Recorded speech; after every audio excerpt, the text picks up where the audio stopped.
not very long ago, professional soldiers had the privilege of raping and looting, and after all, monasteries, like temples, were imagined to have great, great riches. And many, in fact, as you know, do. Think of the wealth of some of the South Indian temples, Tirupati in particular, and in Trivandrum, there's a temple that allegedly has $2 billion worth of gold and silver and jewelry. These may be exaggerations, but whether exaggerations or not, it is a great, great deal.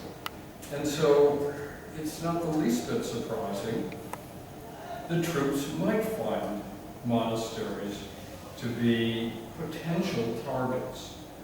But what, in fact, do we really know? We don't have any first-hand account by Bhakti Kulji, or even by his boss, Ibak, back in Delhi. Rather, we have a history written by Minhaj, M-I-N-H-A-J. No, you do not need to take notes for this. There's no examination. This is truly an informal get-together, I assume. We have an account by Minhaj which is trying to construct a history of the Persian-speaking world, extending from modern-day Iran through Central Asia, and including large parts of North India. And so one of the things he does talk about is the sack of a place that he calls Bihar. Now, probably by that he means the city that we think of as Bihar Sharif, where, very possibly, but not by any means certainly, there was a monastery of some importance known as Udambapura. So, and Minhaj actually talked to somebody who was part of the attack, or so he claims, and maybe has provides us with a second-hand, not first-hand, account of this attack. So all we know from Minhaj is he destroyed this place. He doesn't call it a monastery. But upon inquiry, says he learns that all these people with shaven heads were Brahmins. Now, maybe by that he means monks. It's not at all clear. And I'll come to the issue of Buddhism as a kind of ism, something separate and independent of the other faiths that we might call Hinduism, though both of those terms are really quite new. So he learns that these people were Brahmins, and that they'd all been killed, and that they had a library. Now, extrapolating from that little bit, many believe, many even assert without ever testing the waters, without ever testing the evidence, that Bhakti Kulji went on just a short distance to sack Nalanda as well, and then went on to Bodh Gaya, where he sacked that too. But there is no evidence whatever that he did that. Nonetheless, I think it is probably safe to say that with a marauding army, whatever he sacked, that the kinds of things that had been made being a Buddhist safe and comfortable, that is, patronage from the Pala dynasty kings, the kings who ruled from about the 9th until the beginning of the 12th century, were no longer possible. And that those kings and the charters they issued granting villages whose income could support Nalanda and other monasteries probably became pretty useless. And so I can imagine that that contributed to, but did not necessarily fully cause, the downfall of Nalanda and other monasteries as well, extending from here all the way through Bengal. And by Bengal, I mean both West Bengal and modern-day Bangladesh. So I think there would be a huge political change, but I'm not at all persuaded that every evidence for fire we see was caused by the burning and looting of Bhakti culture. After all, people did use oil lamps, and oil lamps do cause fires. If we think, for example, of the French cathedrals, the early Gothic cathedrals that are contemporary with Bhakti Arkolji's time, the number of them that have been damaged by fire, I mean severely damaged by fire, is significant. Take probably the most famous cathedral of all, Chartres, on short train ride outside of Paris, has two entrance towers that are entirely different in style because one burned. That happened. But I don't think it's safe or certain to assume that every charred brick at Nalanda and every fallen wall at Tel Hara was necessarily caused by direct intervention of troops. And to describe these troops, to think of them just as Muslim invaders, as so often done, I find especially disturbing. We have the foggiest idea about the religion of these troops. Yes, we know that Bhakti Arkolji was a Muslim. His name is very clear about that. But we certainly do know that in other armies, there was a broad range of religions. And whether we're thinking about,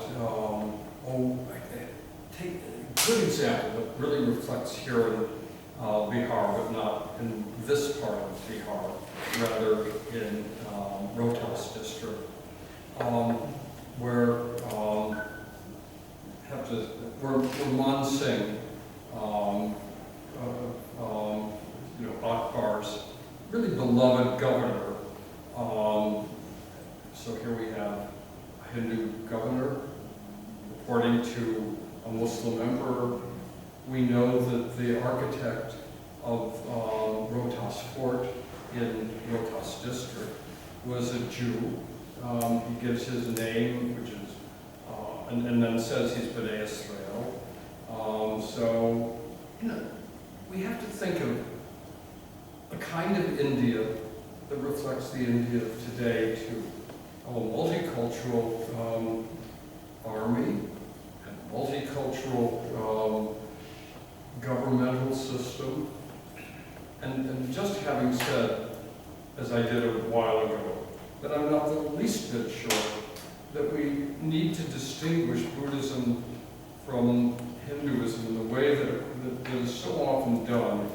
Wondering, for example, why the temple at Nalanda is in what is called site number 2, sometimes temple number 2, where there's a plinth with some Hindu deities, and some Buddhist ones as well, was a Hindu temple. What does it mean to have a Hindu temple? Are these not 19th century terms?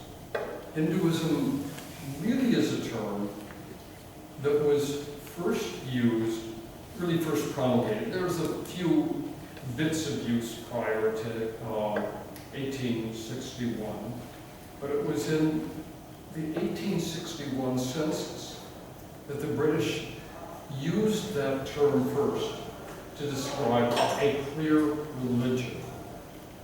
And so, the British were trying to figure out what this country was that they held. And so, they developed a trigonometric survey to map it, and a census to count people, and an archaeological survey to survey and create, in a way, a history for India, a pre-modern history for India. Okay, so they knew what Muslims were. They knew what the Christians were. They sort of had to figure out all these other people. And so and on a census form, you can only have a limited number of categories. And so they used the term Hindu, the old Greek term, to allow those who were not Muslim, those who were not Christians, those who were not Jews, those who were not Parsis, to self-identify. But it was a huge, huge term. And similarly, as the British began to discover what they called Buddhism, they created a sort of parallel in their minds and in their writing with Christianity and other West Asian religions, which were very clearly and precisely defined. But Buddhism, after all, is not nearly so precisely defined. And there are many variations to Buddhism. So I'm sort of inclined to think of the monks in a Buddhist monastery who would identify themselves as whatever term they might wish to use, but not the quite Buddhist, the Western term, as coming from families that may be, whatever, may not be Buddhist at all, but they had individually adopted this particular dharma, this particular way of functioning. And so, again, I'm not sure at all that we need to think of Buddhism as this separate thing, this entity that exists utterly different and independent of Hinduism, or the religions we might lump together as Hinduism. Well, lastly, and then I'd like you to talk, let's ask whether Nalanda was a university. I start with an inscription that was found at the site of Gosravan. Today it's at the Indian Museum in Calcutta. I still have to say Calcutta, it's terribly hard for me. And I think my generation to adopt the new names. But the Indian Museum has an inscription that came from the site of Gosravan, which is about 30 kilometers due east of Rajgir. And in that inscription, we learn that the person about whom it's written boasts a little bit and says, among other things, that he was selected to be the, forgotten the exact term he uses, but it's the chief abbot of Nalanda. Okay, so what do we mean? What does that mean? Well, one Indian newspaper, the Indian Express, after this was, this inscription was again translated, wrote a headline that said, "At last we know how the Vice Chancellor of Nalanda University was selected." Now, first of all, imagine all of those terms, English terms, but for the word Nalanda, select, Vice Chancellor, university, imposes upon that notion of a university. Nalanda does claim to be one of the very oldest universities in the world. And what do we mean by a university?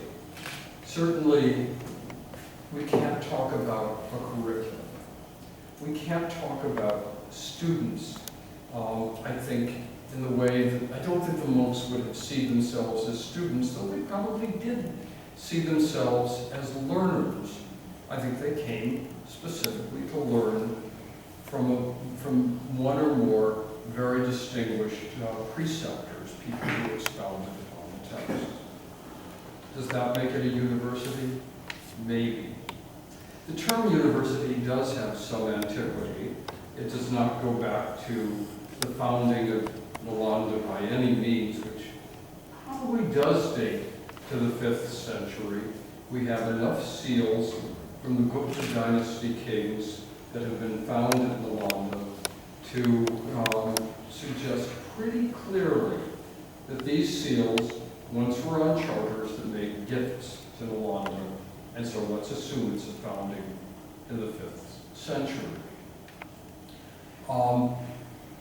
Okay, but what was it a university?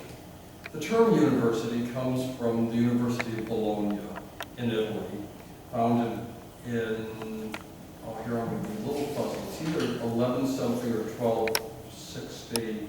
We can do a quick Google search. 11? Okay, thank you. Where the term universitas, the Latin term, because the students did speak Latin at the time, not as their native language, but as their learning language, their religious language. Universitas gave that sense of a universal structure of knowledge. But universal in the 12th century in Bologna was not universal in the way that we might think about it with schools like historical studies and environmental studies. It was a focused sort of religious education by those who, for those who wanted it. And if we can apply the term universitas to Bologna, then I feel reasonably comfortable, not absolutely, but reasonably comfortable thinking of Nalanda in that sense as a university. And while the subjects were to a large extent structured within a sort of religious envelope, there were a few other subjects that in fact were studied.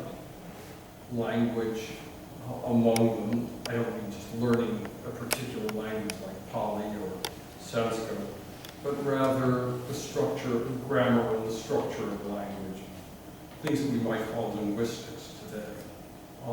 So there was something that was reasonably broad that students learned.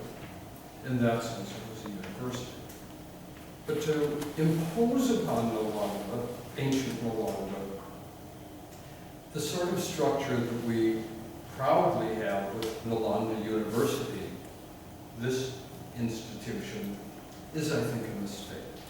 And I think we have to be very cautious, very careful about trying to imagine Nalanda, ancient Nalanda, in the shape of Nalanda University. And maybe we ought to take it the other way too, and say, I'm so grateful that Nalanda University, this institution, does not see itself as a kind of continuum of pre-modern Nalanda doing exactly what we imagine pre-modern Nalanda did. Now, having said I would engage you, I think I've gone on for nearly an hour, and that's much too long. My sense is you lose your audience at 45 to 50 minutes, and so let me just ask. I've thrown out ideas. You may have questions or ideas, and your ideas may be, I really want to go home. So feel free, absolutely free, to share your ideas and your questions, and also to leave.